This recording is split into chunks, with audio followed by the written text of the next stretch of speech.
Albert Einstein being synonymous with genius struck me as odd when I looked at his palms, because the shortness of his fingers, and I just sort of assumed that someone that was just so intelligent would be a slow, analytical, processing type of thinker. But no, in fact, this is an extremely quick thinker, able to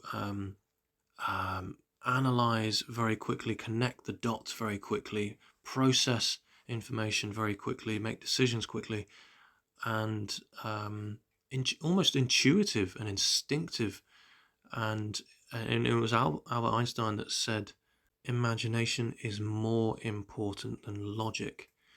And that's interesting, because this is an extremely imaginative and creative hand. And some of the first things I notice about this poem, I'm going to point them out. The long headline. This is a headline that actually reaches all the way across the palm, and it's one of the signs of fame in palmistry, partly because not only does this person's academic, their mental achievements, I suppose their achievements by which they've used their mind, have affected the lives of many. They're far-reaching, crossing this expanse of water, the other side of the world. But also it shows someone that's quite obsessive. A Sydney line, I believe it's called, where they are just so focused and driven, it's almost OCD. And also the headline forks a little bit in the area where music is concerned, and we know that Albert Einstein was a talented violinist, and he would play his violin until he became inspired. And also another sign of fame is the even Apollo and Jupiter thing. I mean, it's not quite even.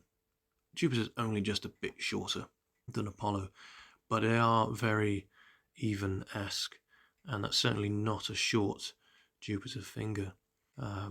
So that's good. And it's, as I say, it's one of the signs of fame, and it allows this person's decision-making. Their ego is in line with their talents, let's say.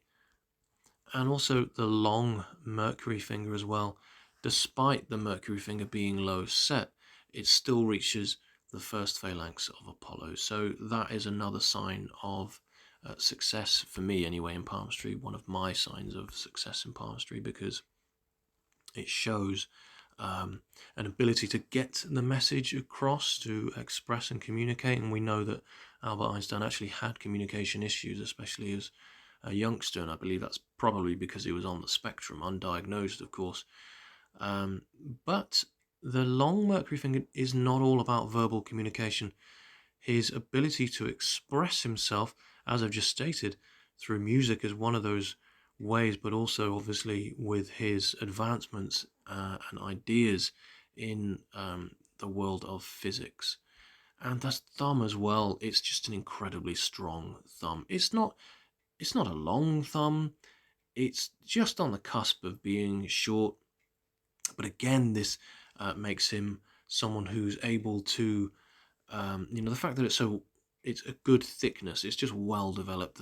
It's evenly balanced between ideas and willpower. This is someone who's not going to let the world get in the way of his ambitions and ideas, and also someone who is going to show, is not afraid to show his thoughts as well. So that's what the evenness of the willpower and logic or ideas does. It allows that kind of balance to weigh things up properly. Something else that really stands out, I mean, quite obviously, is just how well developed Luna is, and also Venus as well. Venus provides that vitality and that drive, that physical drive to enable long working hours, to just keep going. And then also let's just go through it. Obviously, Luna is imagination, and the headline reaches way down into this.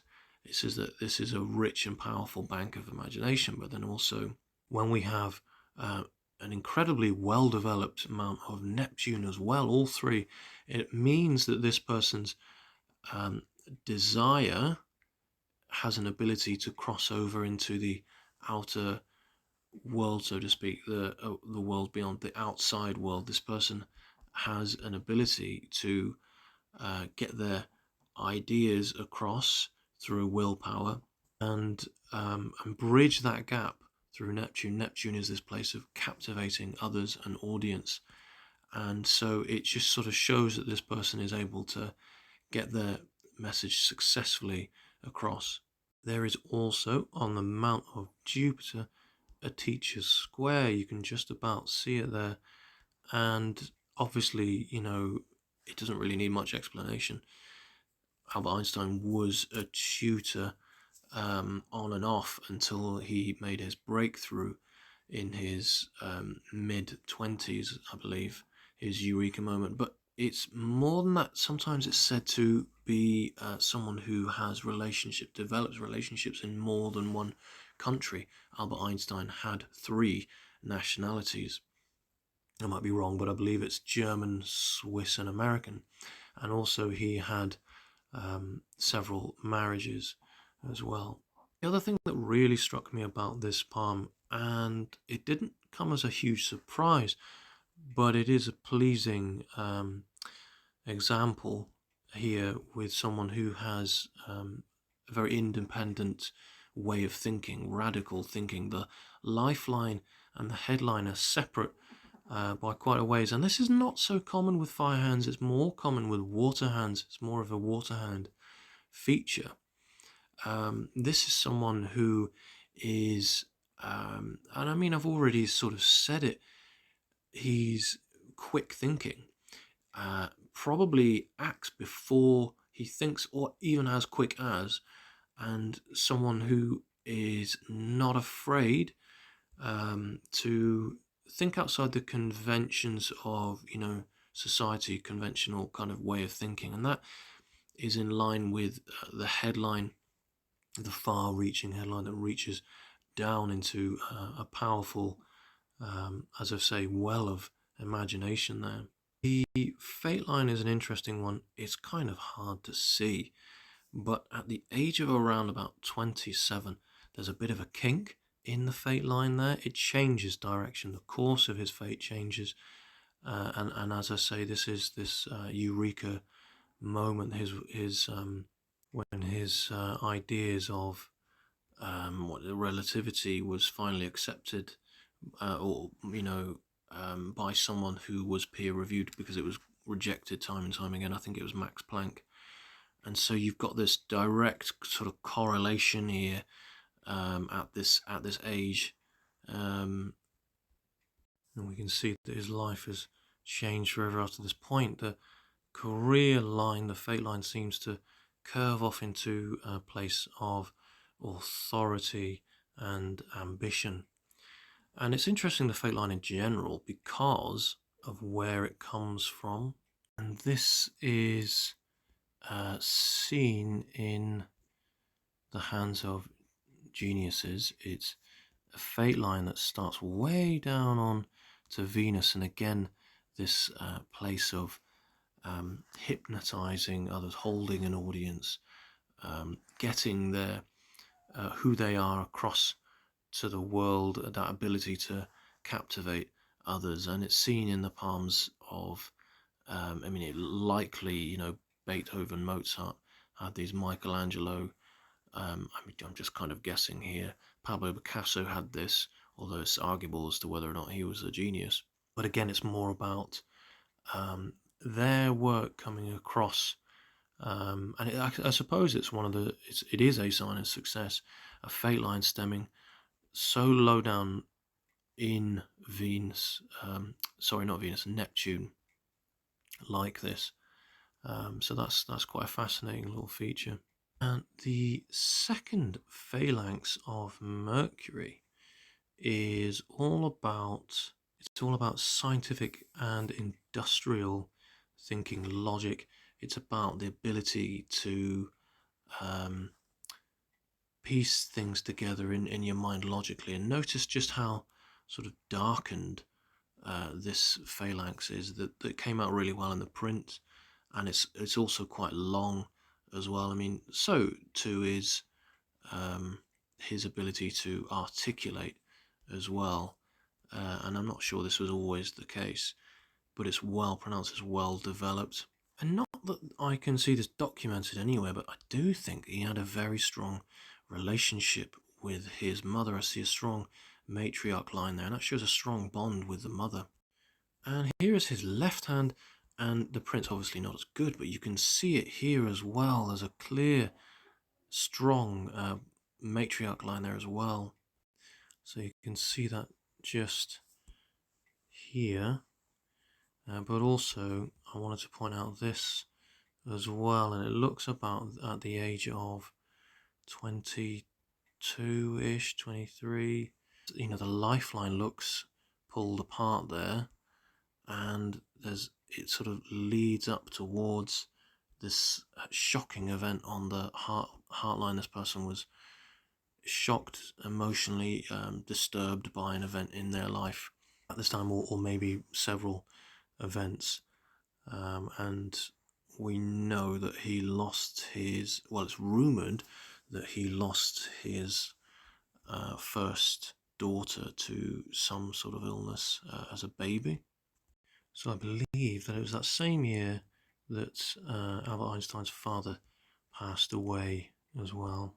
And it said that he regretted not being able to show that he felt that he was a failure, and he wanted to become successful before his father died so that he could see that. And this left print's not come out as well as the right, but look at this thumb. It's just a remarkable thumb. It's just a shame it didn't come out so well. It'd be nice to know at what age these prints were taken.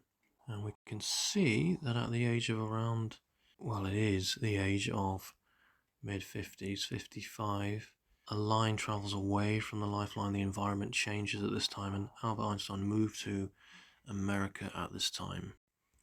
This, for me, is interesting because it's sort of like a loyalty line that's short-lived, and it looks as though it's connected to this family ring early on. So I'm wondering if this is a representation of, this is his right hand, of his son. His son was diagnosed with schizophrenia and was permanently committed. And I wonder if there's some guilt around this. And for me, what's interesting is the way that the Mercury line reaches down, and it kind of is a little bit of an S-bend there, as though the health is changing direction. It crosses over the lifeline at the age of 70s, and this person's mid-70s, and we know that he died at 76. And if you follow the path of this health line, it reaches up onto the heart line, where we can see an island here forming, and that's to do with the lungs or torso organs within the torso. And I know that's quite vague, but I can only really show what the hands are telling me and with my knowledge. But you can see it's quite sort of profound. It seems like this was always going to happen. It's darkened, and then it's also a negative, obviously created by the flexor lines. So it looks as though the Mercury reaches up towards this, striking it almost, showing events that are going to unfold. And the way the Mercury line reaches and crosses over the lifeline rather than coming from it in one, ideally a Mercury line or liver line or health line, if you like, should be reaching in one straight line from either the fate line or the lifeline, and that shows good health. Or the lack of one altogether is actually a good thing in a way, but it also shows a lack of the body sort of awareness, bodily awareness. It's not necessarily a bad thing though. So there we have it. That's Einstein's hand. I hope you've enjoyed this reading. It's a bit of an odd one. Obviously, we know some facts about him, so it's a bit of reverse palmistry to kind of show what the palm is saying, and how that relays what we already know about a person. So I thought that'd be interesting and a bit of a change up from the typical kind of, A-listers that I've been reading. So let me know your thoughts, and if you've got any questions at all, drop them in the comments, and I'll see you on next Sunday's case study.